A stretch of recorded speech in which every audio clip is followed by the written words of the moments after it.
And today we start our conference on the topic ecological awareness. So meet our moderator Fahad Al-Abri from Oman. Hey guys, yes, try to shut the microphones just a bit or reduce their mics a bit. My name is Fahad Al-Abri. I'm a founder of a movement called Move Green. Today I'm going to be your mediator. At the same time, what I want you guys to see is we're going to discuss 4 questions. Before I go a little bit straightforward, do we have a problem with the noise?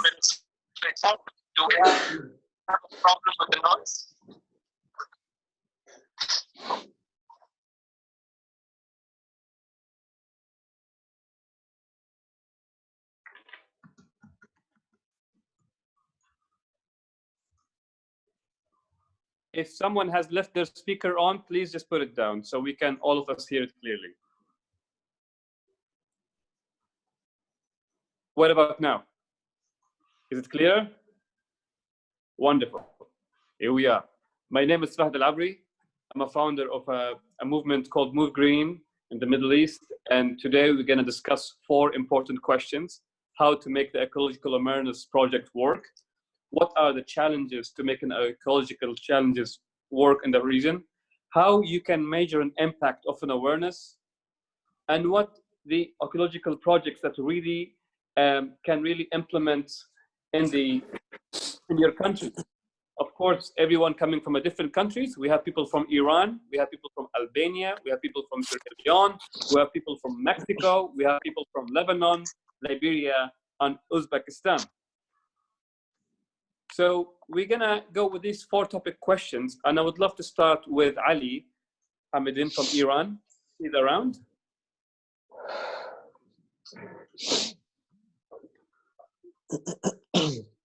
Fahad, I'm afraid he's not here. So let's start with another speaker. Okay. Then we're gonna start with Desli from Albania. Hello, how are you? How are you? Good to see you.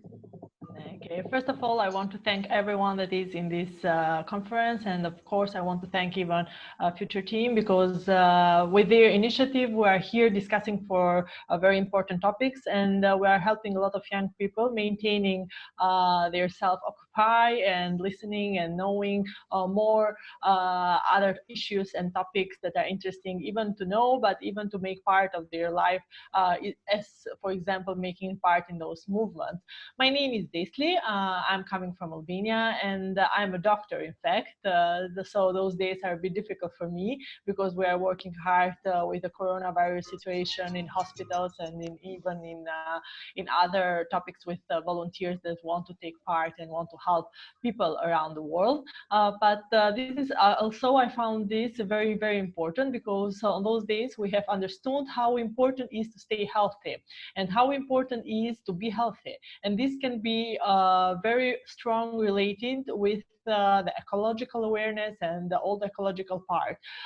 This is one of the things that make me even more more suitable to take part in this discussion. But first of all, I wanted to thank everybody that is taking care for the people that are sick and for the people that want to maintain their health.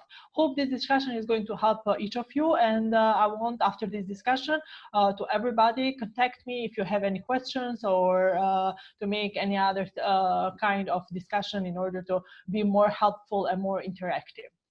What I wanted to discuss first is we have left a bit the planet, and we have left everything that is related with the planet and with the ecological, because we thought that it was very important to I don't know, build fabrics, make pollution, and everything that is related with this. So for that reason, maybe this is such a bad reply of the planet to us, this situation. One of the most important topics that we face every day in medicine is that the ecological part is such in low numbers, and that people that want to take care about it are low and low every day. These produce a lot of toxins, and you know that I'm trying to make my vocabulary of health and medicine as low and as down in order you can everybody understand. But you know all toxins, and they are very, very damaging our body and our health. And of course, those toxins are produced because we are lowering the ecological part of the planet. It is very important to raise awareness in the part of being very responsible in order to make ecological in ourselves, in our homes, because it starts from ourselves. We are making discussion, big movement, big projects in order to raise awareness, but we forget that it starts with ourselves. It starts with our home, how we interact in our home, how we interact with ourselves. The toxins that are produced damage our health, and damaging our health, it is only in our hands. So if we start making more, if you are more aware of the ecological importance, I'm sure that we will betterize and we will improve our health. One of the most important questions that I got those days is how to protect our immune system. Because as we know, one of the most important things that is discussed those days is how to raise immune system, how to drink vitamin C, how to eat, I don't know, vitamin C in other healthy parts of the world. But only now we are facing and we are understanding how important is our immune system. Because till now we have not only damaged our immune system, but this is something that we did without conscience for sure, but we start to damage our health, but by producing toxins, by damaging the soil, by using pesticides, by using things that are not raised in an organic way. This is one of the most important topics, not only to discuss for the relation with ecological and health system, but even to discuss in every kind of discussion when we start to take care for ourselves and for our immune system. It is very important also to know that our immune system and our body is all the time replying to what we do.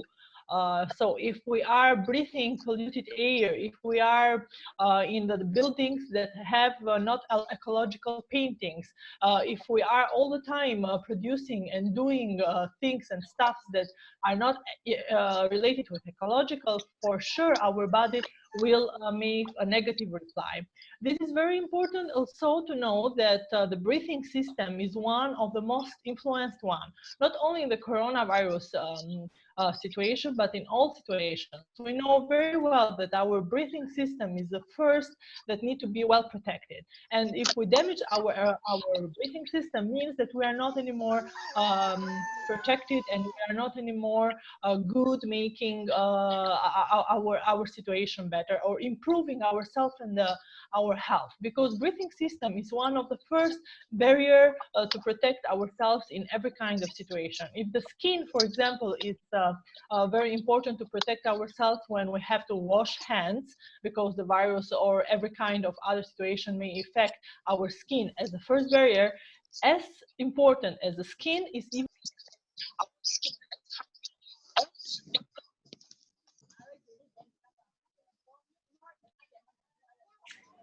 we kind of, can we hear her clearly, Desli?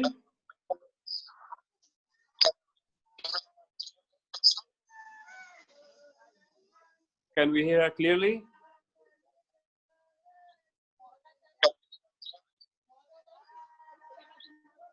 I think she left. Perhaps it's a connection problem. No problem. I'm gonna a little bit summarize what she's saying. Just stick to the microphones. If you guys can't hear me clearly, please do let me know. Write down if you guys can hear me clearly or not. I can really get you very clear. Okay, super. Let's stick to text messages and try to block the microphones for now till we move to the next speaker. So definitely she brought a bit.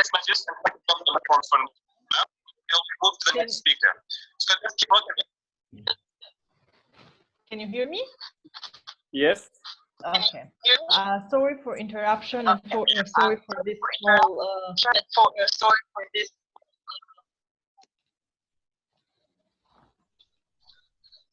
Mm-hmm. Okay, sorry for the small interruption. We are improving even online speaking.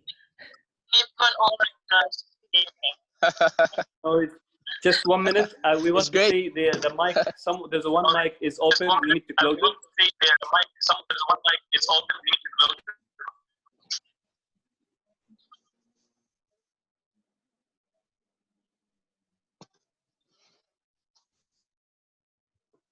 Okay, carry on.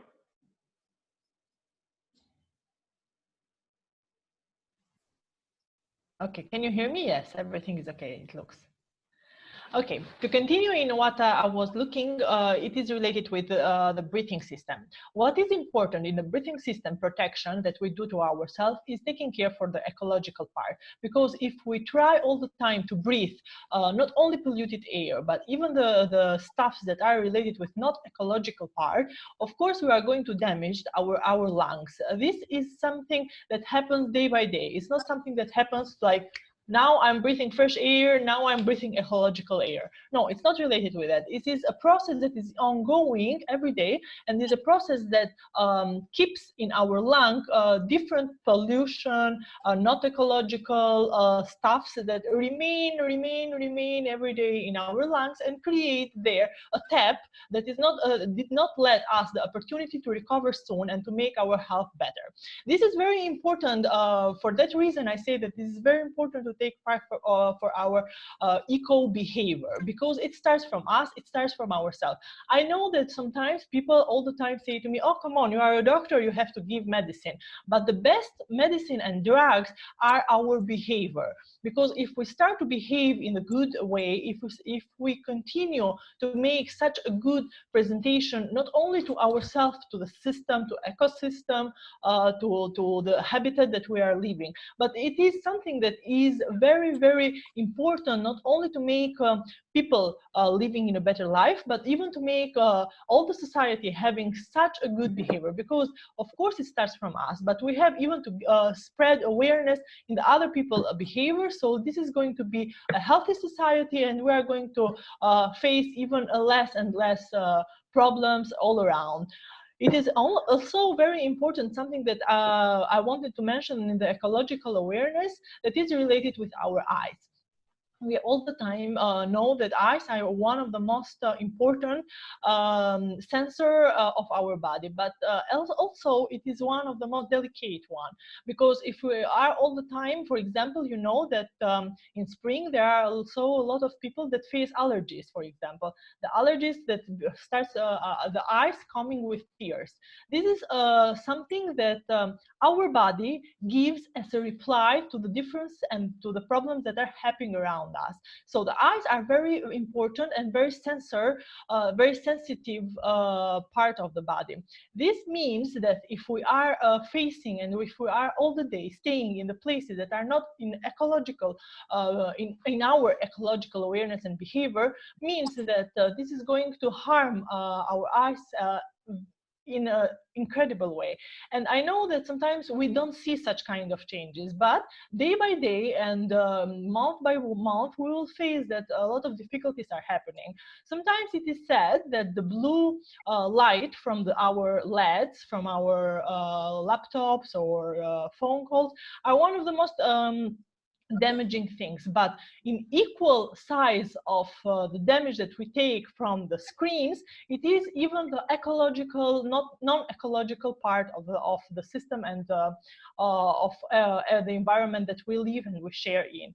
So the first thing that I propose, of course I'm not an environmental engineer, but I know very well how to change our behavior at least, and I want to make even an awareness for our behavior. So at least least we have to change everything that starts from ourselves. This is very important. And then to continue with our family, because I know very well that becoming and starting with ourselves and our family may lead to a big change. And big change starts from small steps, not from big and wow things. Okay, definitely. Secondly, just 1 minute.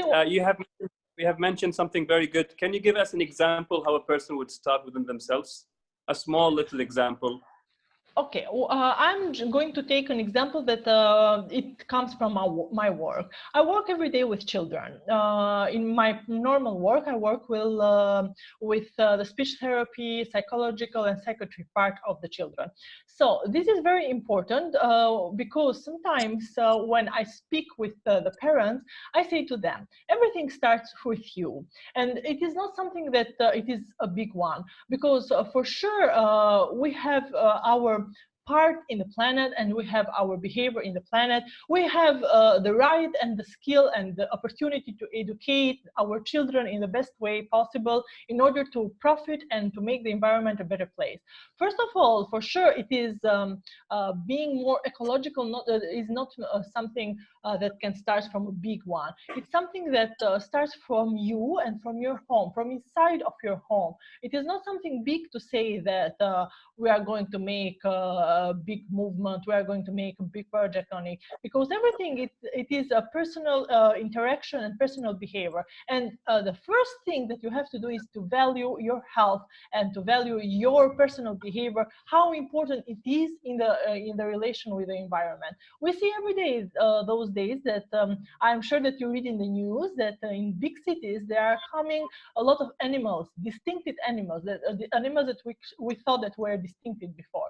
This is happening because everything is stopped all around the world. I'm not saying that this is a good thing, for sure, but it is such a big reply to our behavior and our thing, because if each of you understand how important is your health addiction and your health opportunity to save yourself and to protect yourself, and not believe, because if someone comes to me and say, okay, you are a doctor, you have to cure me, you have to cure cancer, you have to cure, I don't know, viruses and the bacterial part and blah, blah. It starts with yourself and with the environment, because as we know, before we didn't have the high number of the cancer. For sure, the medicine was not as developed as before. So for sure now the medicine is more developed, all the health stuffs are diagnosed easily and even in more advanced way. But even before, we know very well that such diseases didn't even exist. Why? Because the people were more aware from the ecological part. So if we start by understanding how important is our health in the relation with the environment, and not believing that drugs or vaccines or the way that we see in surgeries, such kind of big things, big stuff, may not cure you, because only you can cure yourself by making such small steps, by being aware of how important is the relation of us with the environment, us with eco, us with the planet, because it is very strong connection that influence our body and influence our health. I am sure that in those kind of situations, we understand well that those of us that are more healthy, that have done a more healthy life, that are into a more ecological part, are safer and are even more protected from everything that is related with the virus and everything else. It's not only with the virus thing. So Desley, she is highlighting the fact that a healthy mind and a healthy body is in a healthy environment. And the ecosystem is part of our body, and our bodies are actually part of our ecosystem, which is a very valid point, to be honest.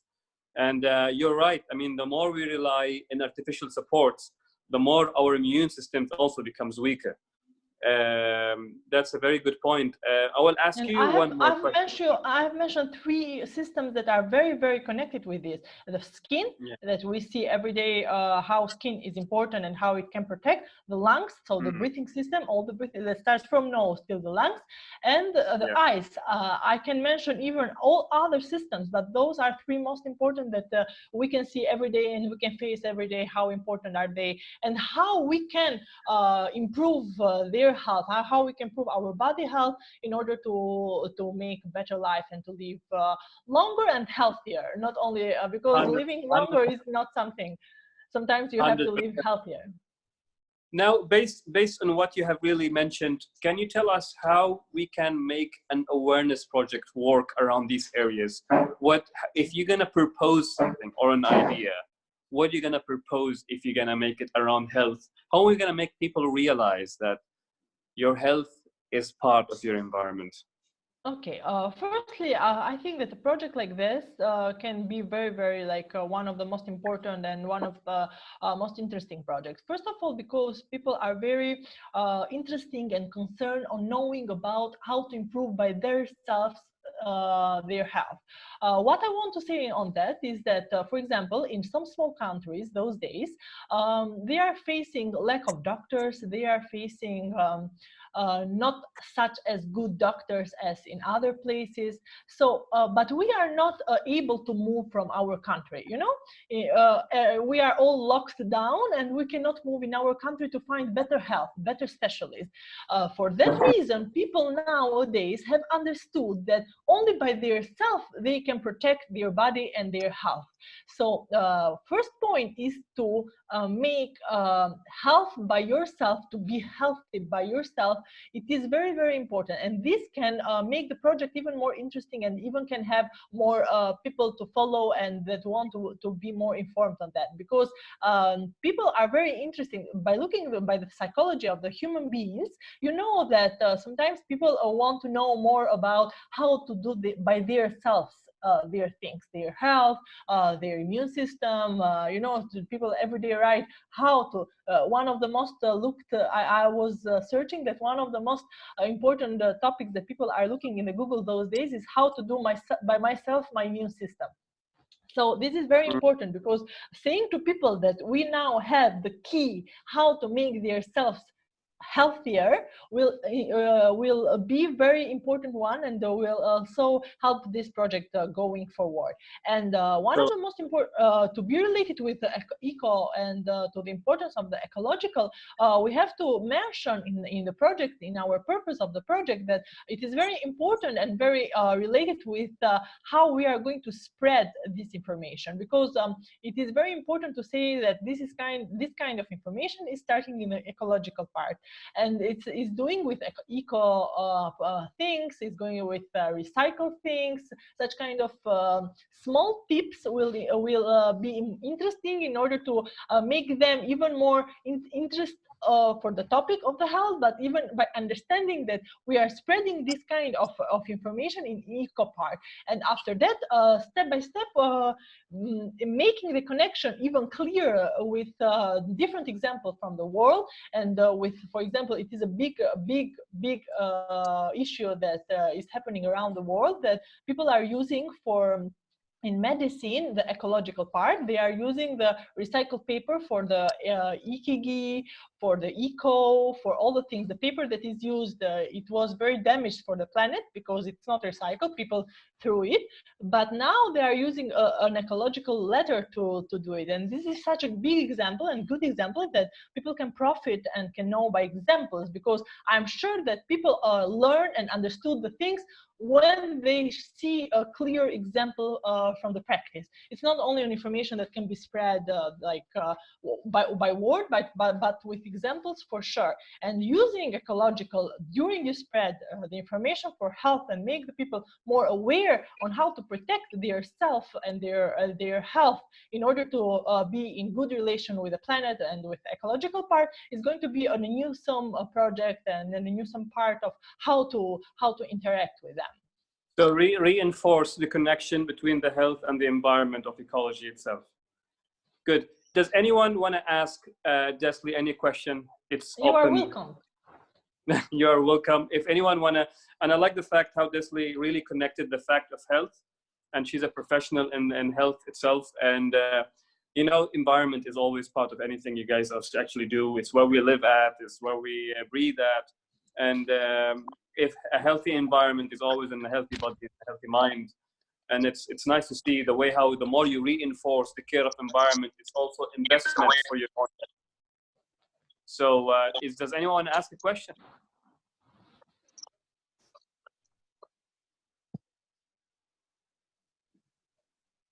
Yes, I want to ask questions, sir. Yes. Yeah, I'm a climate change activist from Liberia. I'm trying to save the planet, but I want to ask one question. Or do you think that it's necessary that all of the nations around the world that got access to nuclear weapon return and to shut down the nuclear weapon program that are firing and shot so that we can be able to save the ecosystem? Your name is Bob, yeah? Yes. Okay. Yes, my name is Bob. Bob Gami.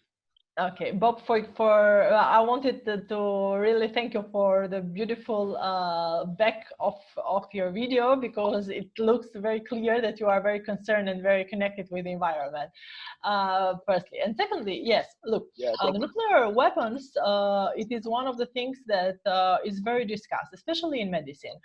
In medicine, we all the time discuss how we can be prepared, because during my work, for example, we have understood and we have mentioned a lot of topics with the Ministry of Health that are related with the nuclear weapons, but it is not something that can be clearly said that is good, bad, what connection we can have on it, because what we face every day, it is a bigger weapon. I'm sure that nuclear weapon is something that happens one time, and even the producing of it is a long process, but it is something that we face for one time. But we have, I think, that in my own opinion, that we are facing every day such big weapons, such as pollution, such as global warming, such as our behavior with the planet, such as our bad ecological behavior around us, such as bad education, because it starts everything from education. I see every day books that are not connecting, especially in my country, books that are not connected with ecological part. So from the school, from the first part of our life, we have to improve and to regulate some orders in order to understand that weapons is not something that happens only one time, and it's not only nuclear, it's not only gun, it's not only something that we can see as a weapon. Weapon is even, I'm sure that we are making such a big war even in our everyday behavior, as long as we don't respect and we don't make ourselves aware from the importance of the environment and the importance of the things. So I want to mention that the weapons in our life are maybe even bigger than the weapons that we see that are produced in every day. Well, I think that we don't have to connect our weapon imagination only with guns or only with something that is nuclear and is producing and the process of producing of it. But I think that we have to see as weapon and as we have to see as war even our bad behavior of the environment, even our bad connection that we have with the environment, even our non-ecological part that we are facing every day and we are throwing every day, the recycling part and everything else that is very, very bad. And it's such a big war that is happening every day, and whatever happens every day, it is more powerful than what happens in one time. I'm sure for that, even that the results and the consequences we see later than one time thing. All right, guys, if anyone has a question, please write it down. Write it down. If you guys have a question, please write it down or text down. Wonderful speech. Fahad, we have one question in our chat. Desley, did you participate in treating patients of coronavirus? Yes. Question from Said. I'm doing every day this kind of job, even that today I am participating in this conference, but I'm doing every day. I'm treating every day people that with coronavirus. It is my job, my passion, and whatever that I am concerned on doing. Maybe you have such a question because I look very positive, but it's not because of the number. It's because that I believe that our mind, it is such a wild horse that need to be trained every day. This is a counsel for each of you that are part of the conference, and for everyone that I meet in those difficult days. We have to train ourselves to be positive and to spread positive. But yes, I am every day facing and curing people with coronavirus. Okay, I have a question for you then. Okay. Do you think negative emotions or stress will weaken your immune system? I don't think. This is a proof things. I have studied this last year. In fact, it is one of the, in a conference in Prague, we have discussed the relation with post-traumatic stress related with our immune system and our all our body behavior. Look, to explain in simple words, what we feel, our body is a big machine that produces different hormones. Hormones control everything that is happening in our body. In stress situation, it is a hormone that is produced. It is produced by mind and it released in all over the body. This hormone, it is part of even of the lungs, even of the blood, because it is circulating all over the body. This hormone that is produced during the stress situations lower the immune system. Why? Because it is interaction in between a hormone and the receptor. So the receptor and the hormones are connected with each other. And in the part when the hormones is higher, the receptor needs to be lower and lower in order to balance all the things. So because we have to have a balanced situation. When the hormone of the stress is higher, the immune system is lower and lower and lower and lower. And this is such a risky situation because our immune system those days is very, very important. It's something that we can control and we can do better. We can improve our immune system first of all by having and spreading positivity and being human beings that want to spread all such kind of positivity, not looking negative images, not looking negative numbers, being with each other in such kind of online conferences in order to spread whatever you think and whatever question you have. This is the only thing that you can protect yourself and your health system, because if you protect your mind, you will be in a better situation, you will have a better immune system in order to protect and in order to face all kind of viruses that can happen. Everything starts with you. Thank you for highlighting this. Just to make sure we're going with the same guideline of this conference today is about ecology, and of course the corona is something we're all facing together. Yeah. We want to stick to the ecology. Of course, the mental health is very important, and thank you for also highlighting the fact of stress and positivity are very important, especially for your immune system. And again, I always highlight the fact that a healthy mind and a healthy body and a healthy environment. So we're going to stick into ecology at the moment. And what we're going to do now is if we're going to move to the next speaker. Okay. We have the next speaker is Mohammed Sunosi. Is he around?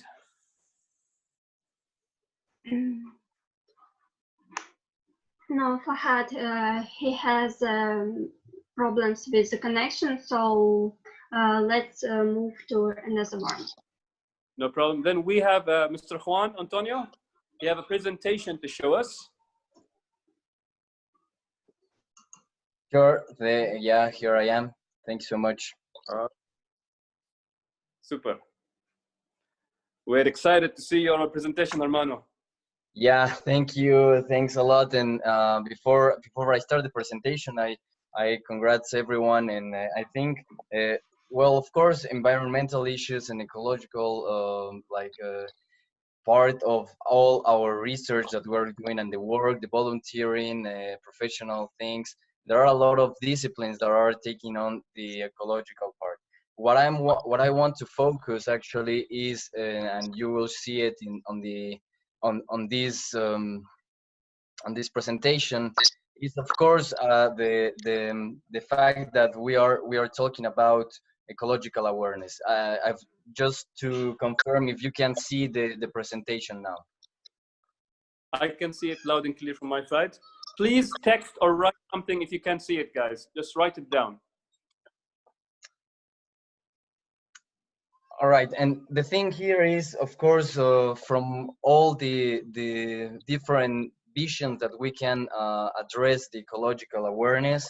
We are not talking just about how to make some actions in like on the field that we say, like work on the ground, also like volunteering, also with research, like from scientists, and as well also the thing that we are doing now is to make some awareness behind our computers right now, and talking to each other, to everyone around the world.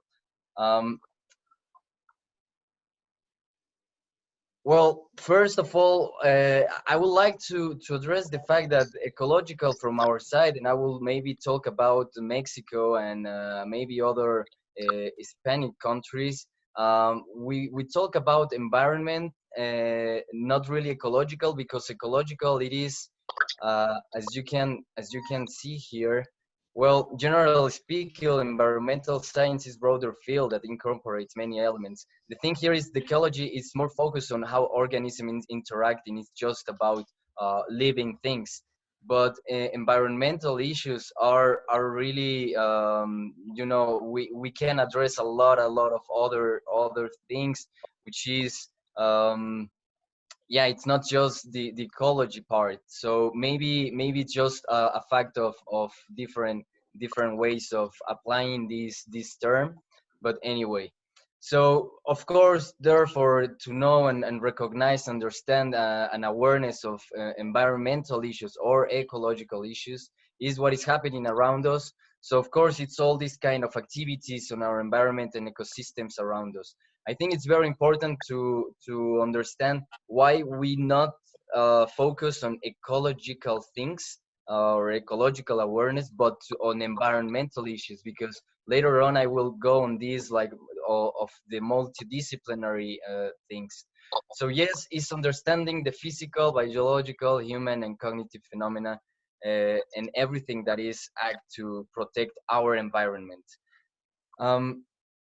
Well, our challenges, of course, there are a lot of challenges, and it's not just focused on our, you know, all what it has been discussed in really big and general meetings, like forums such as Rio and the COPs, the 21 and the others. But the Paris Agreement, you know, the challenges are here around us, are in the next corner. Mexico, it is a very huge country regarding like environmental yeah, like we have a lot of options, a lot of climates. And well, as you can see, of course, we have also a very huge impact because of the pollution that we have, and the different things that all the dioxide from and the CO2 of our industries are polluting. So what actions and projects are taking on? And I will just focus on a very specific example, which is what Oli Natud is doing, and is very related with the work of Future Team Mexico. And what things and what really clear and very specific actions we can I will like maybe share right now. And just to be very specific, well, supporting the local producers and the production is this a very excellent way to yeah, help the environment with immediate effect, because like that, well, it's not like going against the capitalism or something, or going against the industries, but there are a lot of people, there are a lot of local producers who are and actually right now like in all this situation of COVID-19, well, those people, they cannot really like stop their work right now. It's like the most important issue that we are trying to see, that it is not just a health crisis, it is not a virus crisis just, but it's ecological, it's environmental, it's economy, it's an economy, politics, and everything. Then, well, what can we do if we have the opportunity to in our home? Then we can grow our own food, right? So yeah, I started out as starting a veggie garden at home. Well, my home is not really big. Like I have just one floor in my home. I don't have like big space in a garage or something, but I mean, I have some plants and I'm planting some things, and maybe some of them sometimes I'm eating them. So maybe, you know, it's like, as you said, as the previous speaker was mentioning, there are small actions that create great impact. And of course, there are other ways, like own a worm farm which produce the magical worm pea, you know, all the compost thing. So there are very specific actions I just mentioned. The whole thing is, yes, recycle at home, be smart, be green, because when you are like this, then you will share all these, like, maybe way of living, because it is also a philosophy of all of us. And if we share it, then our friends, our family, and our close people will also receive this example. So it's that, it's at the end of the day about setting the right example. What happened in Mexico, just this is the case I was mentioning. It happened that there is well, we enter into a multidisciplinary team, because there were people, as you were saying, for example, from our previous speaker, there are like doctors, there are lawyers, there are environmental engineers, but we were also people who were just volunteering, or maybe as myself, I'm more related to international relations or international cooperation. And anyway, we were all together in this team, so it was very multidisciplinary. What was the objective of like creating a space for research? Because we were working together with a center that works for environmental research, and it's actually the fact that it is not from just the people who is like committed to environmental aspects. There are not just people who study this or work on this. There were people from every sector, like also oil, or yeah, you know, like psychologists, everyone. So the thing here is that we transform uh, a space that it was already lost, and there were it was about to be closed, and it was not used. There was a huge impact on the environment there in this region in Mexico City. So we actually have the plan to create this center for all of us, so it can be a space of ideas, of yeah, self-awareness, and also ecological and environmental awareness, of course. The leader of this, it was Doctora Luz Garcia Serrano. This was all happening together in a cooperation with the Polytechnical National Institute. But Future Team Mexico was one of the main actors on this, with a lot of volunteers. So as you can see, it was the recovery of a green space. And I think these are the kind of actions that we can do. Yes, of course, now we cannot do this kind of thing because we are behind a camera, behind a computer. And thank you guys, thank you Future Team for doing this, because this is the way of creating awareness, and it is a clear example. You were mentioning as well some weapons. Yeah, there are weapons all over the world, and it's not just about like physical weapons. We can have our own mind, our own hands as a weapon, as a tool, in order to connect to environment, create self-awareness and awareness on ecological and environmental things. And that's it. So right now, just to finish, from Future Team Mexico, we have been doing some, you know, it is a part of interviews with people around the world, like creating some kind of awareness regarding COVID-19. And now we just stick to the fact that what is the like, as I said, it is not just a health crisis. It is for everything. It is for environment, it is for economy, for politics, and a lot of things. So later on, we will go to specific issues in so environmental an aspect. It will be a very important issue to talk, and I hope from Future Team Mexico, guys, you can yeah, send any idea, any initiative, so we can actually have more of these conversations related to environmental issues. That's it. Thank you so much. Thank you so much, Mr. Juan Antonio. So this was Juan Antonio from Mexico, and wonderful job, to be honest, you guys been doing. I'm really so inspired, and I really love the fact how you guys showed dedication by connecting creativity into it, which is very important. And it's very also innovative to bring a space from nothing and to rise in awareness. I like the fact also you have mentioned the emotion, intelligence in it. So this is where people usually get to be confused sometimes by emotion and information. Usually in information, people just taking any normal data and they take it for granted. But the moment you start to grow an emotional value to anything you do, and here today we're trying to grow an emotional value to the environment, this is where the awareness starts to grow, is by creating an emotional value to any information you're putting in and to bring something greater and good. Well done really with the Future Team Mexico, and Mexico really looks amazing. Hopefully when this quarantine is over, perhaps we can visit you guys one day there and join you in some of the projects. Sure, you're welcome, and thank you. Gracias. Thank you. Muchas gracias, hermano.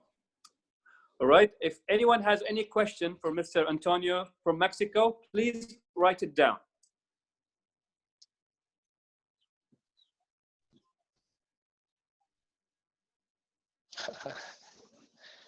It's great.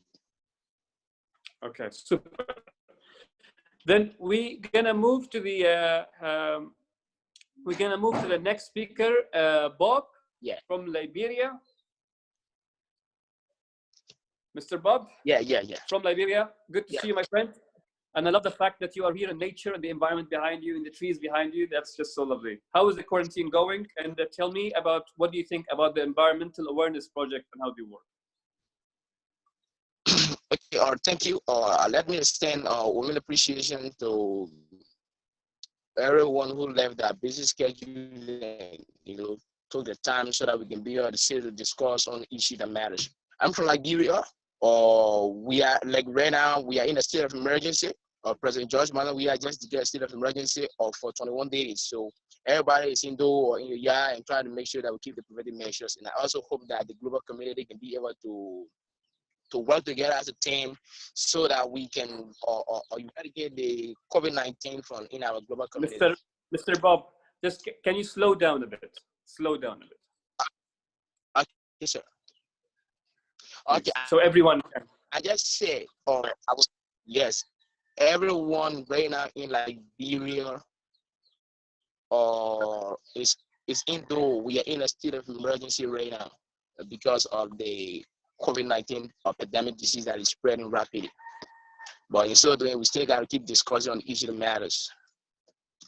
Okay, I'm a climate change activist from Liberia, and I'm also a participant of the Impact Sustainable Development Goals Summit, and I have led a lot of strike in my community entity.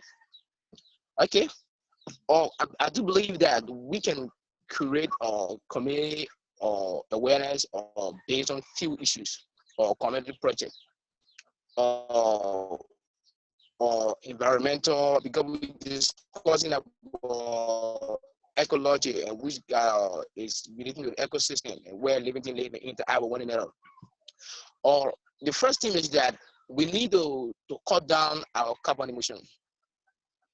We need to work to make sure that things are done the proper way. There must be the guiding principle for everything that we do for international cooperation. We should make the first one is that we need to stop the traction of plastic into the street. We need to carry on this message from our home to our school to our environment to every place that we go, to tell so that the next generation can grow up into that, so that they can know that trashing plastic in the street is definitely damaging the planet and is damaging our ecosystem, and we need to take an action against that. Yeah, So Bob is saying is, of course, the problem is usually in the behavior of the individuals. using the plastic, throwing it with no sense of responsibility. People are not taking the problem, or they're not taking the behavior in really serious manner. So what we're going to do here, you think, what is the best way to raise an awareness to affect people's behavior? Or I believe that the best way to raise awareness is, number one, we like what we are doing right now, creating awareness online, and two, going from our university campus to our basketball gymnasium, or informing our central government about the issue of helping to protect the environment, because there is no environment B, and everything that we do is damaging our environment. We can also lead some strike in our various country, like what the climate change advocate from Sweetie Gary Thornberry is doing, and so that all the young people and all the people who got passion and who got love for the environment can be able to stop doing those things that they are doing that are jeopardizing the ecosystem. Yeah. Yeah. And another thing is that we need to make sure that we cut down the level of carbon emission that we use, and industries around the world that are damaging the ecosystem should be held reliable for what they are doing. They should be paying the prices of what they are doing to the planet or what they are doing to the ecosystem, because they are jeopardizing, they are endangering the planet, and they are endangering our ecosystem. And if we don't take persistent action, because there is to be addressed urgently, I can see that in the next few years, economies, our basketball gymnasium, our economy, our country, everything is going to collapse, and the United Nations and other MN entities of the world need to come together so that they can be able to address it with urgency, because it's a serious security threat right now. Can you tell us how is the situation in Liberia? Well, the situation in Liberia right now is getting very bad, because as everyone knows, Liberia is a very poor country, or it's a third world country, and since it came from the 14 years of civil crisis, we are still struggling with a crumbling economy and trying to rebuild our economy. But I have met a lot of young people. I engaged a lot of people concerning the issue that matters, and there are some people. I mean, there are many challenges because some people don't want to volunteer. That's one of our biggest problems right now we're facing in Liberia. Many people don't want to volunteer, or people always want to get paid for what they do. So the challenge is that for every time that I get into the street, and my team and I try to engage people so that they can be part of the strike and stop the trashing of plastic into the street, they always tell me that, Bob, I mean, this is a third world country. We have not reached to that status yet. So we don't care about what's happening to the planet or what happened to the environment, and world powerful countries should be able to address that. But I always told them that there is no excuse for not trying, because you never really understand the man except you consider things from your point of view. You claim into the game and walk around it. So the environment, I mean, things are going on the rampage in Liberia, most especially now where we are in epidemic crisis. The country is locked down, very poor, and I mean there are a lot of things that need to be addressed. Even by the central government, our government needs to address a lot of things. Okay. So as an individual, what have you guys done to raise an environmental awareness in Liberia, if I may ask? Okay, or I have done a lot of things, like I said previously, or I have participated in a lot of conferences. I led strike in my school and in my district where I reside, and I have told people concerning issues that matters on helping to protect the environment from what is happening right now, to stop the trashing of plastic in the street, and cut down carbon emission, to be able to turn off our light bulb when we are now or using them, and trying to switch to a renewable energy, like providing solar panel for most of our homes instead of using those materials that cannot be recycled and that continue to damage the planet. Nice. One more question. how you gonna make, how you can measure an impact of an environmental awareness?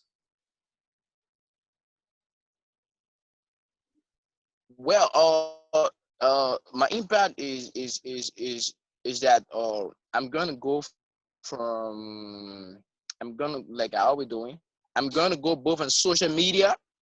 I'm gonna meet well-meaning Liberians. I'm also gonna get engaged with people around the global community so that we can be able to save the planet from not doing certain things. And I believe that my work is going to have impact on my community and on the global, on international cooperation. So we could work together as a team to make sure that the rightful thing and mechanism is put into place, so that a case alone can take initiative to. So there are some distances that we are covering. We should ride bicycle and exercise our body instead of using vehicles that continue to pollute the atmosphere and damaging our ecosystem. And I've also started some engagement, or which I will start doing after the coronavirus pandemic disease.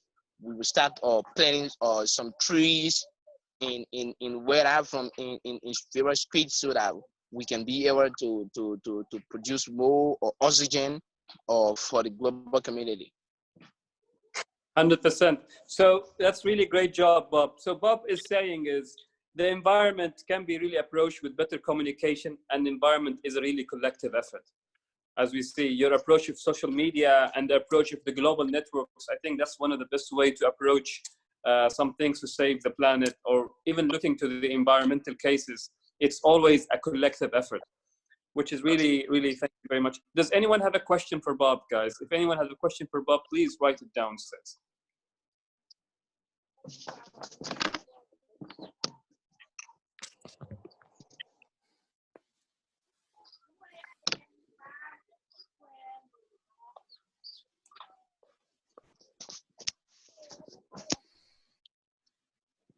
Mr. Ilyas, is he on? Yes, I'm here. Nice to hear your voice, Mr. Ilyas. Yeah, ciao tutti. So Mr. Ilyas, he's from Lebanon, and he's gonna share with us some of his environmental awareness ideas and backgrounds regarding the project. We'll leave it to you, my friend, to express it about. Okay. Ciao tutti, and thank you for this opportunity. And it's always an honor to be around such large group of activists and people who would like to make a difference on this planet. And thank you, Mo, because Mo from Iraq, who is the one who just linked me back again to this in order to know about it and to be part of you today. So it's a very important topic to discuss. However, it's not an isolated topic by itself. This is how I look at it. So every project we do, in fact, is related to ecology, because every project has a certain impact. And this is how we need to begin to look at things. That even if we're not speaking about ecological awareness, now our meeting has a certain impact on the ecology, in fact, because every time we are online, it has a certain impact in terms of CO2 also. So so when we begin to think about that, and I'm gonna go back to Desley's some of the words related to our behavior, shows that our behavior is the biggest ecological awareness, in fact. So either we behave in a proper way that help us reduce our impact, or we can speak as much as we want about it, and our behavior would be the biggest consumer and the biggest impactful element on the ecology. So first of all, it's very important on a personal level to be aware of our behavior and to know how to deal with things properly, and to begin to measure and understand, if I do this, if I drive my car, if I go to work, if I do sports, or if I eat this, everything, what does it mean in terms of impact? So when I become aware of this, I'll begin to change my behavior. And when I'm speaking about that, it's not my direct impact on ecology, there's an indirect impact of the ecology, because also I'm gonna go back to the example mentioned before. Let's say when we use a lot the car, so we have CO2 emission. Whenever you are in a city, you have less forests, let's say, less green spaces. So you have the CO2 staying in the city. Having CO2 staying in the city has an impact on your health. Having an impact on your health, you might be in need of medicines, you might be in need of doctor, of hospitals. So all your work you're doing, you're paying for this, and it's gonna have an impact on you psychologically wise on long term. So we are interconnected, and this is system thinking that we need to begin to build it in our awareness, in our behavior. So it's not my direct impact, but my indirect impact is important. Having that said, this is on a personal level. So when I'm building this awareness, this is a project by itself. So each one is a project. And this is how we look ourselves in our NGO, in our collective. So we look ourselves as examples, how to be servant leader, showing the people the lead by doing things, even without mentioning that. It means I don't need to go and tell someone, I'm doing awareness about this. I just need to do things because I believe in it. And we hope that when we do an impact, because of our action, other people might begin to follow up and lead the way by themselves in their own context, because every context is different than the other. So we cannot have the same measurement, the same behavior in every single part of the planet. In every place, you have something that need to adapt to your context, whether you live in a city, whether you live in a forest, whether you live in a countryside, whether you live in a tribe. So in each place, based on the surrounding, based on the element that exists, we need to find our project of personal ecological awareness. Amazing. Having that said, you have mentioned, you have mentioned something. You have mentioned something very important, which is leadership, because that's very true. Many people will really claim about the environmental awareness, but the leadership. Can you tell us how important is leadership in taking a task to be fulfilled?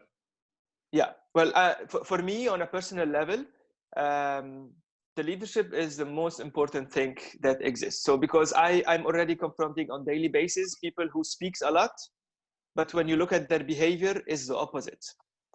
And this is where you already transmitting a wrong message. Let's say a different, I'm not going to say a wrong, but it's a different message. So you can have all these, so you can have all these messages saying, yes, the environment is important, this is important, you need to be like this, but then suddenly you see these people speaking about this, taking a lot of planes, doing, I don't know, they have a big consumerism approach in their life-to-life cycle, they do not take into consideration this, and this is very important. So the leadership is not about the person who speaks about it, but also it's about the person that act in the way they speak about it. So that's why I was speaking about the servant leadership, and you need to be a servant leader by leading by example. And this is something we try to do it a lot in our collective. So we want to be leader by example and not by just like reaching out a lot of people and having less impact. We want to begin by ourselves, and when we exercise on ourselves, we understand better as well, because also there's a lot of material to read, but also when you experience things, you build a new knowledge, a new experiment, and this is what helps us even develop the knowledge that exists to another dimension. That's why we emphasize a lot on the context. It's very important, the context. You cannot have the same manual everywhere. It's impossible, because this is where you flatten everyone to put them in the same approach. And every context, you have needs, requirements, and what you can do here is different when you can do somewhere else. But this is very interesting in terms of another dimension, because we're working on a project called My Impact, and this My Impact, just we wanted to address our consumption to see what do we do, what is our impact. So we began doing during 1 week our consumption, let's say, in mobility, soft transportation, different types, in water consumption, whatever we refill bottles, whatever we have bottles, coffee, and different means. And the interesting part is with the confinement, we saw that we are less consumer. And it's a shame to say that we need a confinement in order to be more responsible towards our ecological footprint and to our ecological thing. So that's why we need to begin to adapt our behavior without being confined, because this is also not the type of life that we are searching and aiming to have, to stay at home and to become only digitally connected to other people. We want the human interaction. And this example is very important to begin to think about our lifestyle.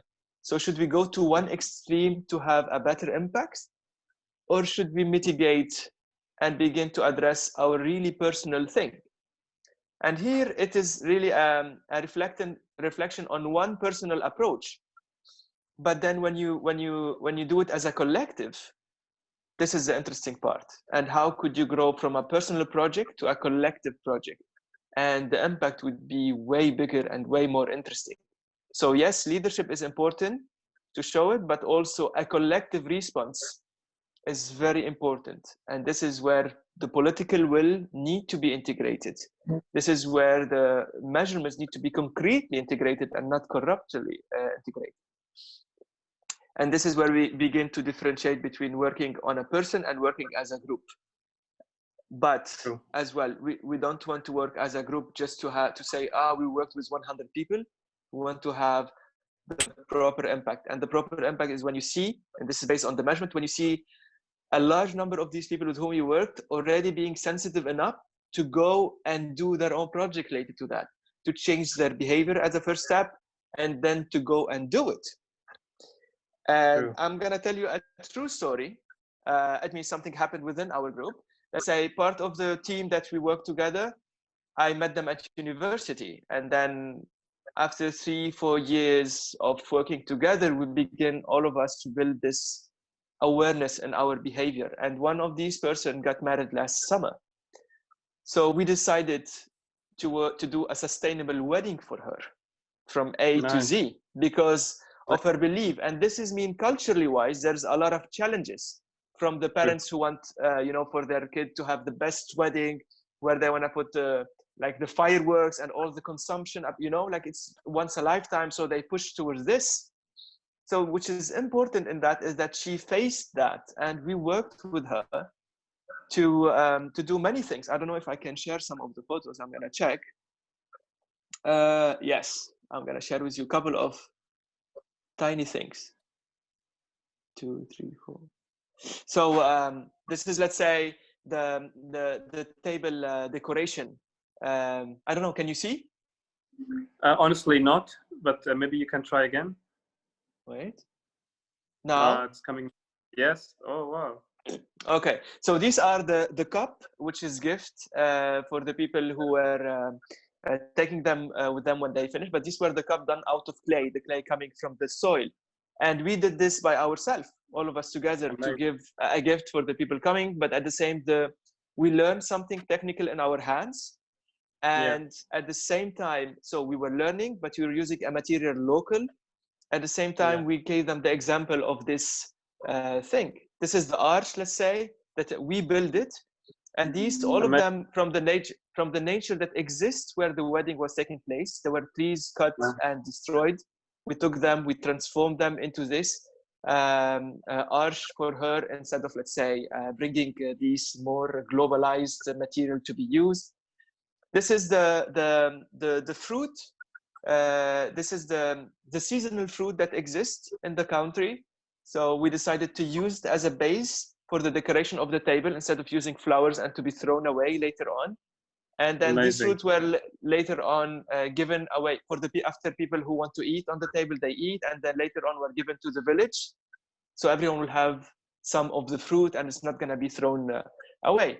So this is just very tiny example to share with you the importance of our behavior and the importance when you begin to do this as a leader and to use it in your own life. So now she had around 300 people coming to the wedding. She made all these, she shared it in a video for them instead of having a video how she met her husband to tell them about this example. So she used even her wedding in a way to transmit this. And this is because she believed in that. And this is when we become a project of ourselves. Amazing. So yeah, this is part of many things that we can. I really love it. And I really love the fact that you highlighted the importance of leadership.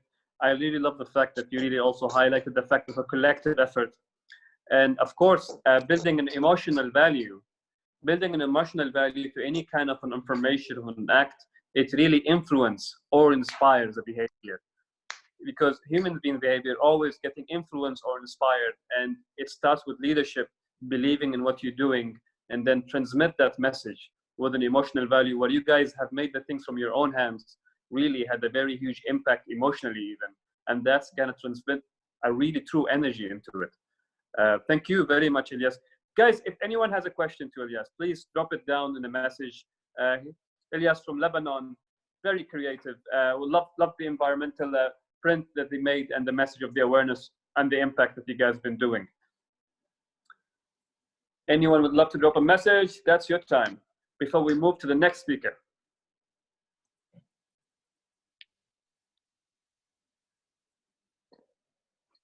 What's your next project? What's your next project? Hella. Yeah, well, okay. So we're working on many projects, to be honest. One of the projects is now we're making some discussion about our impact during the confinement. The one example I was telling you about. And this Sunday we have a discussion online as well. All of you are more than welcome. I'll share with you the event page. So if you would like to come and share your exercise. So the exercise I was telling you about, we shared it with a lot of people, and we're coming to begin to find and understand our impact and how could we change this, hopefully when the confinement get out, to begin to understand how can we change our behavior to be differently impactful. Differently impactful on when we go back to normal life.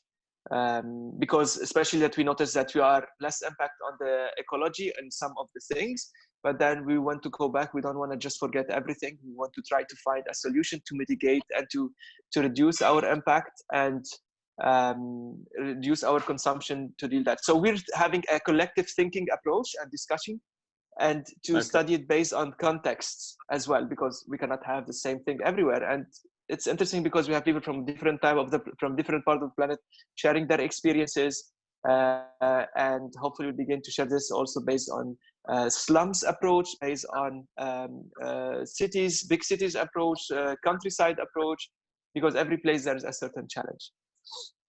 Mr. Azmat asked also a question. Yeah, what's this? Do you have any technique to measure impacts? Okay, so we're working on a similar project now. We're developing a technique that speaks about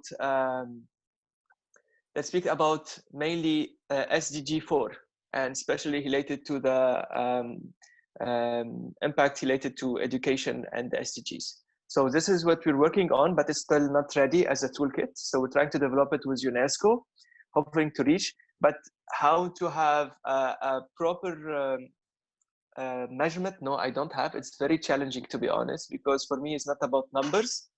It's about behavior, and behavior is not also instinct. Now I did this, and after that, if I didn't do it, does not mean like the measurement is correct. So that's why we're trying to file something that could evolve with time with the people to see how they're evolving in terms of measurements. Are they still continuing developing themselves? Are they still continuing with their impact? So we're gonna work on that, but still we don't have anything. And if you have ideas, we're more than happy to exchange about it and try to find proper solution and to test it on us at first, and then why not to scale it up.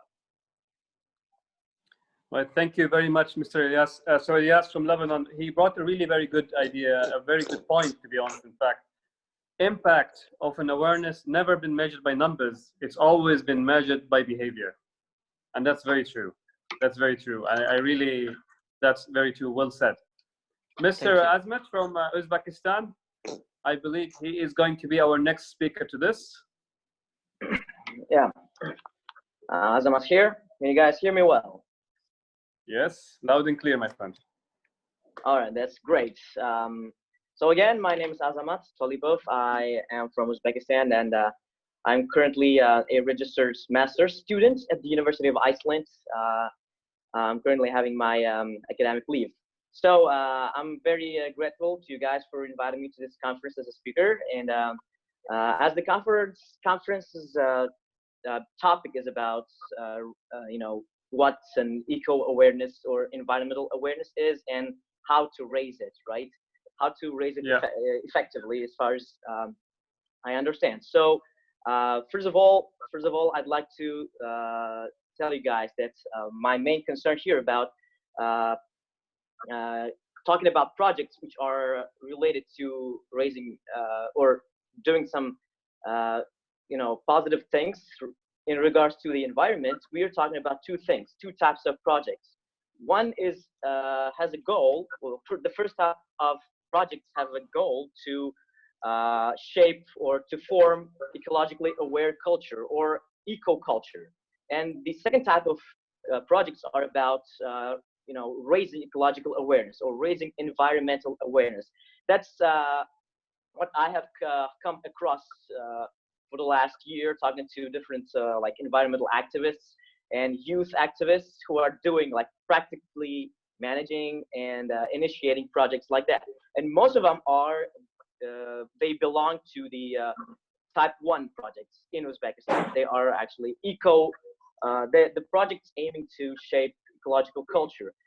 And just guys, think about these two concepts or two goals the following way. So we have ecological culture, raising projects, and another one is raising ecological awareness. They're not the same thing, because as it might seem, ecological awareness is not an easy thing, because it might take one person, particularly me, for example, I don't know, not a small period of time to understand how ecology works or how the environment works and how we impact the environment as human beings. But on the other hand, we have ecological culture, and shaping ecological culture can be, as far as I understand, a little easier, because you have this society which has its own economic system, and it's got its own motivational, triggers. For example, you just bring up a project and say, okay, let's have the people or make the people to throw garbage and sort the garbage in a proper way, even in their homes, or when they're in public places, make them throw garbage or trash waste in the appropriate recycle bins, for example, or not to throw away waste anywhere they want. And in order to achieve this, we're going to start or initiate a project and tell the people, okay, we just started this, and according to the rules, if you, I don't know, do everything properly, you're going to get some financial gain or some, financial motivation. You're going to get, I don't know, like 10 cents or half $1 for a bottle, which is dropped in the appropriate bin, for example, right? And this is a pretty good and effective way of somehow educating people to do things right, which is basically shaping eco-culture.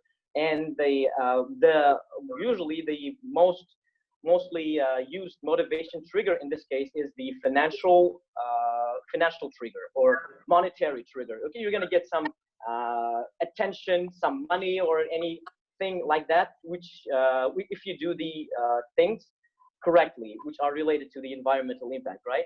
But the problem here is that it's not necessarily going to raise ecological awareness of individuals per se, because I'm doing this for money. I'm doing this for attention. I'm doing this for some kind of social acceptance and so on. But in order to, so coming back to the type 2 projects, ecological, projects that raise ecological awareness in the society is going to be pretty hard and more complicated than the type 1, because the easy way to explain this is to compare environmental projects with social projects. That's going to be pretty intuitive, I think, because when you are talking about social problems, like purely social human-related problems, it is pretty easy to understand the harm or the problem which are associated with humans. For example, we are lacking the number of personnel in hospitals in Uzbekistan. Just an example. So whenever people hear this, they will understand. Okay, we are having as we're lacking people in our hospitals. Then one day, maybe tomorrow, maybe a month from now, I'm going to have a problem with the healthcare system, because there might not be enough doctors to help me, right? That's a direct relation between the problem and me. But when we're talking about the environmental problem, we are talking about, as the previous speaker said, the indirect impacts, right? So I'm throwing this away anywhere I want, or I am driving my car heavily instead of trying another option, for example, riding a bike, right? If I don't consider this, then it might have a impact to the environment, and there's a whole bunch of elements in the chain that will eventually come back to me.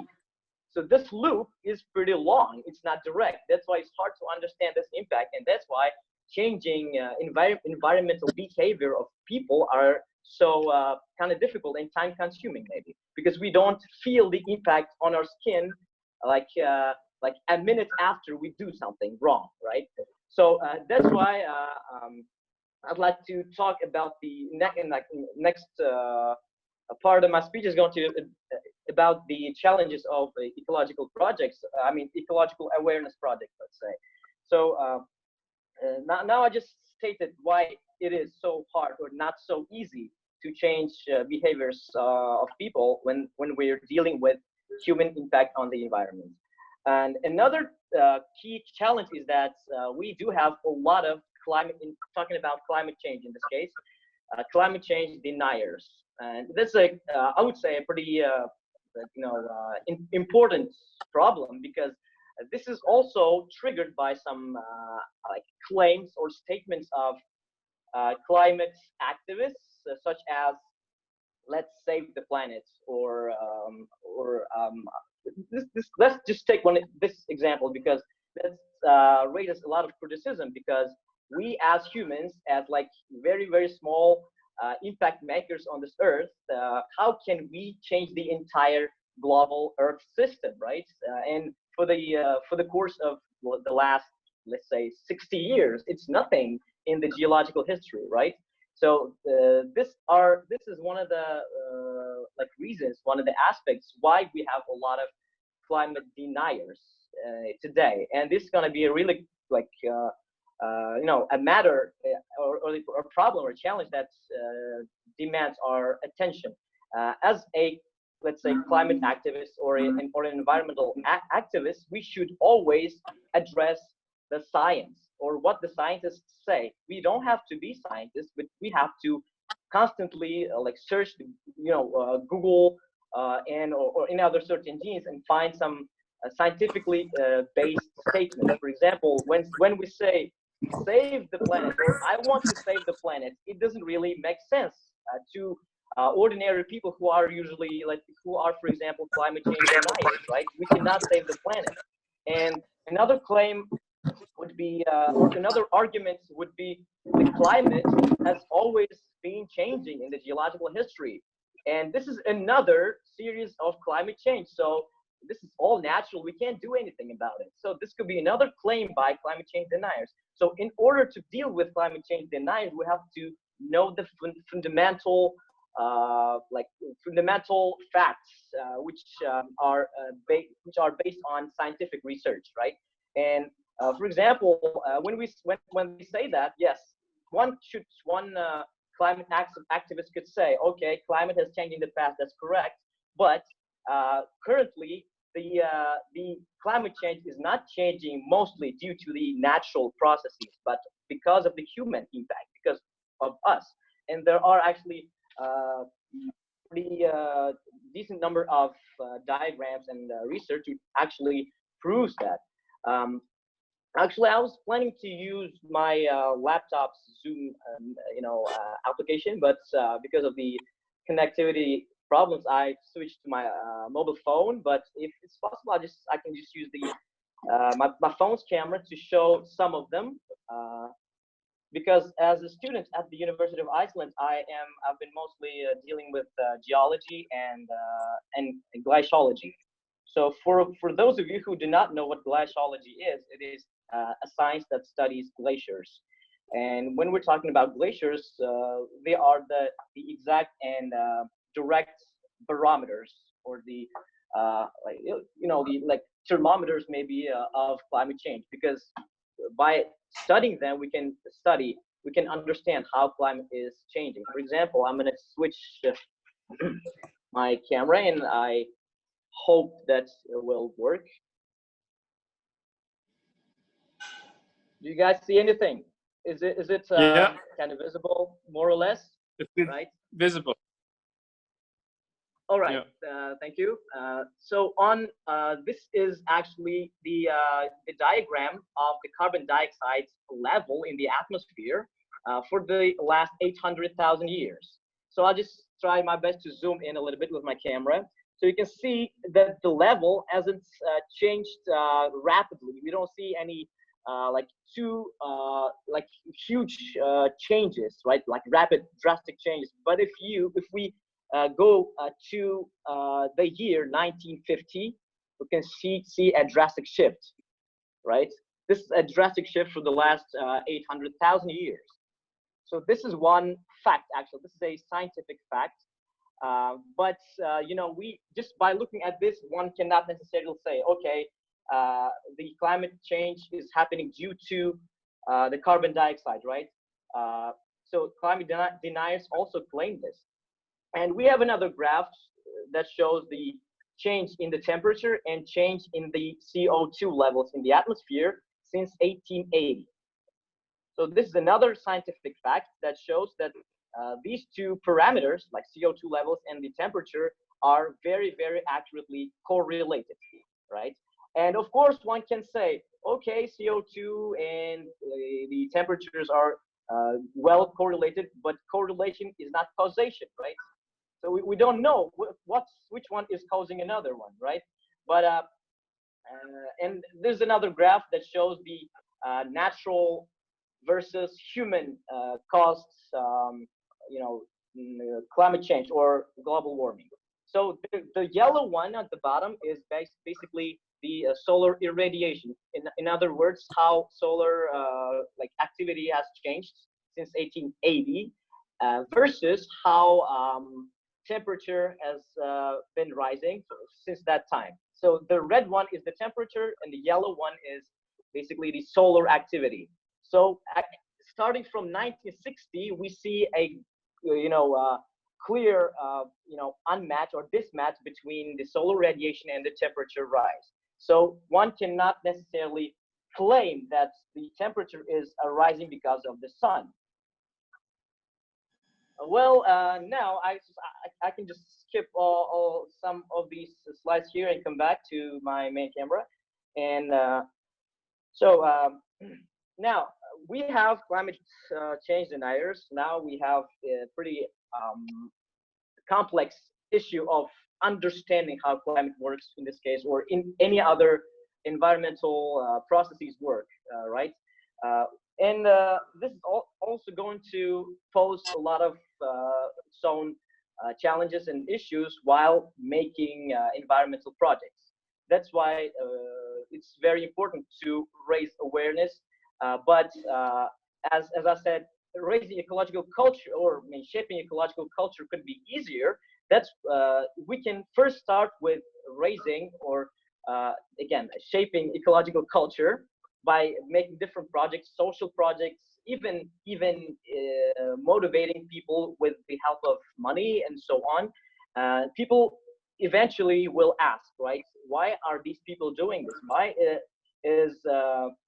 are cultural, environmental projects so important, right? These are the natural questions that people might ask, and eventually, by shaping eco-culture first, we can raise eco-awareness later. So that's one of the key or maybe take-home messages of my let's say so-called speech. And yeah, now I want to switch to what we do in Uzbekistan. So in Uzbekistan, but first, before talking about what is being done in Uzbekistan, I want to talk a little bit about my own individual contribution, because as the previous speaker said, that we are all, each and every one of us is a separate environmental project, right? I really love this point. Thanks for sharing this idea. And actually, since I moved to Iceland, I actually faced or dealt with a completely different nature, culture, and hardly anything was similar to my home country. That's why I had to survive. I had to adapt. And one of the like type of people that I met in person were vegans in Iceland. I actually was having some doubt and some skepticism about what they do, about their lifestyle. And then after closely talking to them and closely talking to my professors who are dealing with climate change science through glaciology, of course, I've come to an understanding that our personal contribution is key in this case, as many other climate activists have done so far. So I've switched from using a car, to using a bike, but that was a economic necessity in Iceland because the country is very, very expensive. But even coming back, I am still on my bike, and this is one thing. And another part was that I reduced meat consumption, because I just want to show you one more slide over here, which is one of the key slides that I have in here. This shows, and this actually by the a graph produced by IPCC report. Maybe you guys know it or not. If you don't, I'll tell you that this is an organization or a platform that collects, that gathers all the governmental scientific minds from all over the world to tackle the issue of global climate change. So according to them, can you explain the colors, just if I may ask, because it's not very clear. All right, Alex, thank you for the comment. So we have the actually we do have different global greenhouse gas emissions, right? Greenhouse gas emissions. We are mainly talking about carbon dioxide, or the CO2. And in here, all right, I'll show my pen. This one is these sections are the different sectors of economy which are responsible for greenhouse emissions. That makes sense, right? All right. Yeah. Here we have the 25%, which is the largest part here, is the electricity and heat production.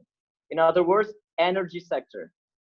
We produce electricity and heat used by burning fossil fuels usually. So this is one. And another largest sector is the agriculture, forestry, and land use. Agriculture actually includes meat production and other types of activities related to agriculture, right? That's and the third largest part is the industry over here, the violet one or the purple one, and the rest are other types of energy, transportation, and buildings. So is this clear so far?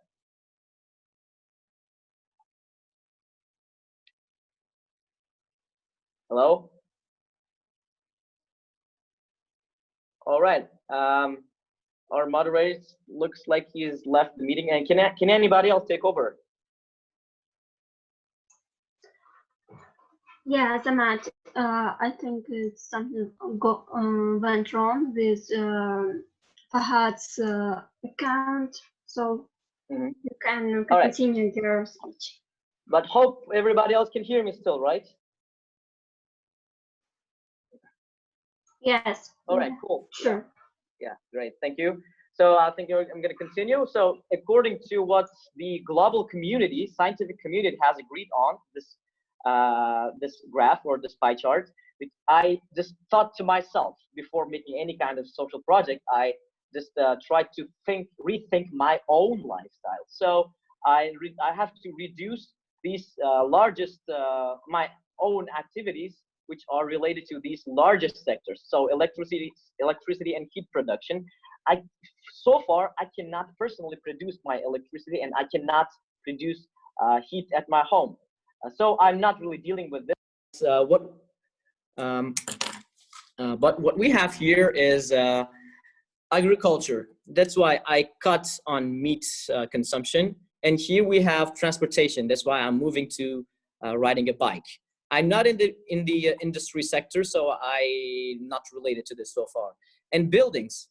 This is another sector which is got a pretty big piece of a pie, which is buildings. So this means that the buildings that we live in, usually the contemporary buildings that we have, are using or wasting a lot of energy, while there are a lot of innovative solutions that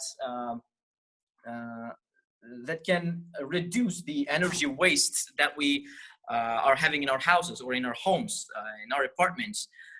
This is actually one of the things that is directly related to energy production, because we take energy from the local electricity grids, or we heat our houses by using the heat energy coming from heat plants, right? We do have this energy balance or energy budget of our houses or homes, apartments, but because we do not have appropriate like isolation like system in our houses or in our apartments, the heat and the energy is lost to the atmosphere or the environment very easily. So we cannot save or keep the energy in our apartments. But actually, this is going to be hopefully my next concern in the future. But so far, personally, my own house is also losing a lot of energy and contributing to the climate change crisis, actually. So yeah, at the end of my speech, I'd like to remind you guys of one thing that many people say. We do have a climate change problem, and in order to articulate the problem better to the public, I think it is much better for us to use the term climate crisis instead of climate change, because climate has been changing, since the Earth has formed, right? Climate change by itself is not a problem, while the climate, when we say climate crisis, that makes much more sense, and I would think it would trigger the people much better, much more efficiently than saying just climate change that we're facing. All right, just one more thing to mention, because actually I didn't have this in my original agenda, but talking about the measuring impact, which our previous speaker talked about, it is very true. Measuring behavioral change is very difficult, because we're talking about something intangible, right? Measurable means countable, right? We should be able to count things. That's why I've just, while doing my own research on the internet, I found that there's a measure called, for example, a traditional measure called return on investment. You invest some money and you get something in return. That's called return in return on investment. And there's another measure which has been developed recently, which is called social return on investment, which is very innovative, but it's still on its phase of development. Nobody can tell that I've got the perfect social return on investment method. So I hope that you found at least some answers to your questions. And if you guys have any questions, I'm open to them. Thank you so much, Mr. Azmat. I think we're going to move to the next speaker. You really brought up some really very interesting points. Like, I believe the same. Climate change should be really named as a climate crisis, because the climate has actually been changing all the time, and it's a very valid point to approach the problem. Is actually defining it properly, correctly, so it can really make sense to whoever really wants to participate on it. We're going to move to another speaker, Mohammed. Is Mohammed? Is it me? Yes, it's you, my friend. Okay, thank you. I would like to introduce myself. Where are you from? Can you introduce us where you're from? That's what I'm trying to do. I would like to introduce myself. Yeah. First of all, I'm Mohamed Sanusi Jallo from Sierra-Leone, West Africa, a youth activist, community developer, community journalist, and a volunteer. Nice to meet you, my friend. Okay. So, can you tell us how you can really measure an environmental impact, or how you can really raise an environmental awareness project, for example, from your like I have introduced myself as an activist, and I did a lot of campaign on the SDG campaign. Okay. And I recently, we had a march pass, not a rally, in which we have so many youth that participated just before the lockdown. We have this placard in which we inscribe so many beautiful words about the environment and climate change. As you know, mostly we are concerned about sea pollution and climate change. Actually, we focus mainly on that. So Amazing. we did a lot of activities which we see a lot of improvement in it. After our march through the city, we on beach and do some cleaning. But after a few days, we realized that it's back to normal where it was, because people are going there and dropping their trash on the floor. So we decided to raise funds. We meet various stakeholders, and we bought this dustbin and place it on the beach. And some part of the city is buried there. So we also meet people and try to tell them that if they maintain the environment, the hygienic of the environment, it is for their own good health.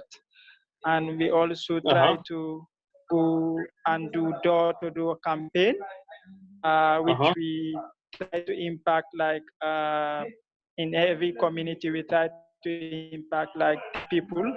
These people will go around and impact other various people in the communities. So it works for us actually, and we have a good hygienic environment currently as I am speaking. Nice. I think we did our own little part to make the world a better place. This is amazing. And because we are really short on time, I'm gonna just jump to some few questions. Can you tell me what is the a key of a successful awareness project of environment in your place, in your country especially? Well, I cannot say it completely successful because we have some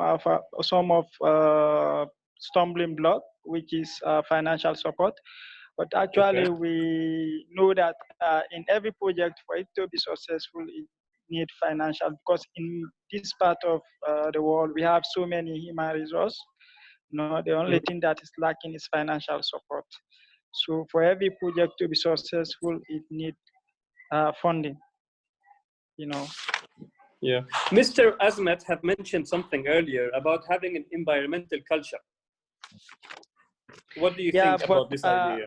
If Paulina can come in, I miss a lot because of the internet connection. As you know, I'm from a developing country, so I can't speak on that because I didn't get what he said.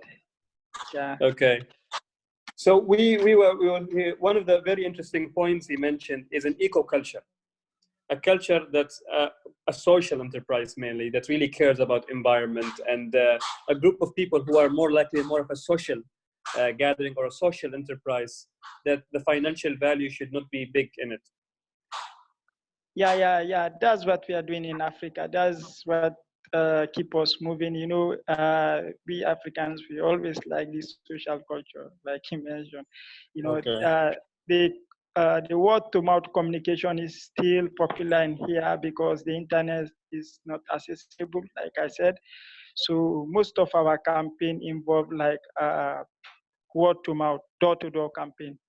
So what he said, yeah, I agree with him, is working for us because the literacy in Africa is too much. So not everyone knows how to use the internet. Not everyone knows how to access some of these apps that are talking about environment or sea pollution.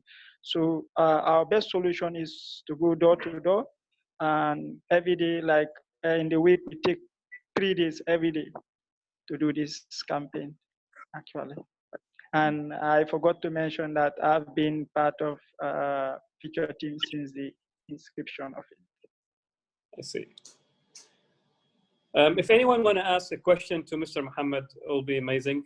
This is the time where you can send some small questions before we end up the conference. So please don't hesitate to write anything.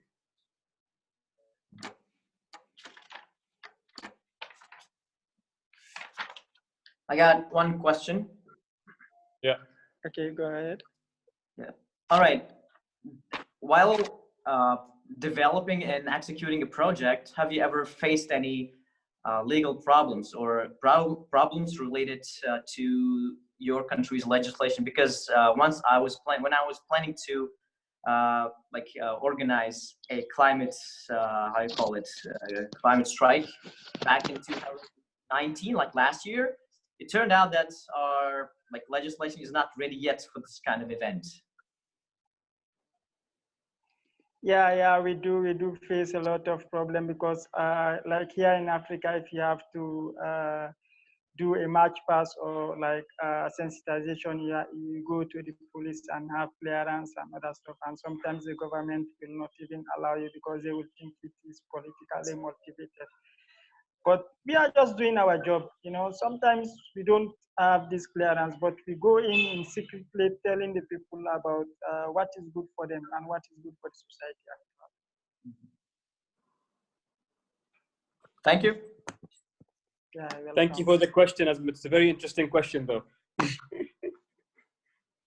All right, then I will leave the floor to Paulina, the coordinator of the session, the conference, and I really seen very interesting topics. Daisy from Albania, she highlighted the importance of health, and our health is connected. From Mexico, Antonio have highlighted innovation is really a key, and Elias from Lebanon, of course, reinforced the importance of leadership, and you really have to take the initiative from within. Bob have also reinforced the idea of having a social gathering, and the social media platforms can bring collective effort into it. And of course, Mr. Azmat, you have really addressed a very important topic. That's climate change should not be really mentioned as a climate change, should be mentioned as a climate crisis, because actually you're right.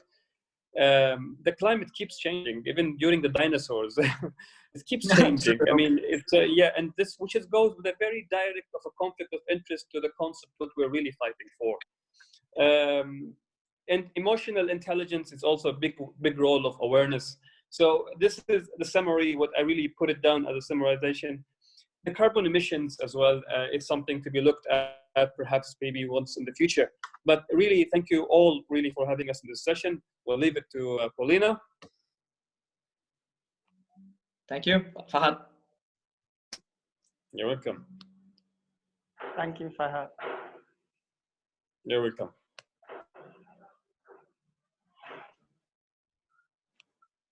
I can't hear you. Paulina, your mic is off.